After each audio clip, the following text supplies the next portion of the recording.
cold winter night, Adam sat alone in his secluded country house. The wind howled outside, playing a haunting melody among the bare trees.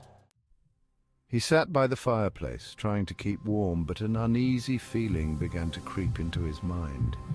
It was something he couldn't quite put his finger on, a vague sense that someone was watching him. As midnight approached, he heard a faint sound, like tapping on the window. He hesitated for a moment, wondering if it was just the storm playing tricks on his mind. But the sound came again, louder and more distinct this time. His adrenaline surged, and he decided to investigate. Adam moved slowly toward the window, his mind racing with unsettling thoughts. What if someone was out there? Who could it be at this late hour? As he got closer, he cautiously pulled the curtain aside.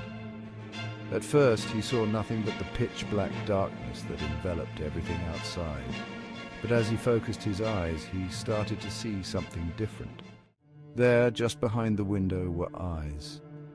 Glowing red eyes staring back at him with a cold, menacing gaze.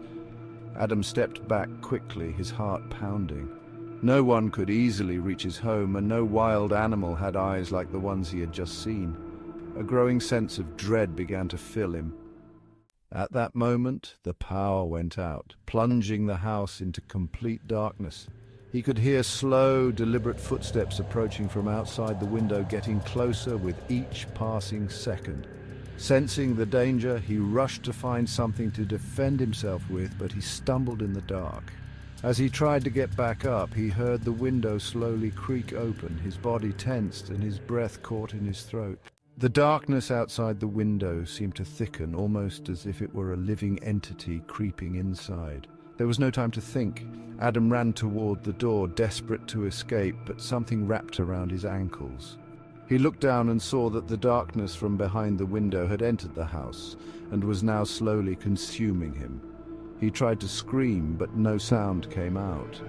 The darkness was suffocating him, draining the air from his lungs. The more he struggled, the deeper the darkness engulfed him until it covered him completely. The next morning, the neighbors arrived to check on Adam after noticing that his house had been dark all night.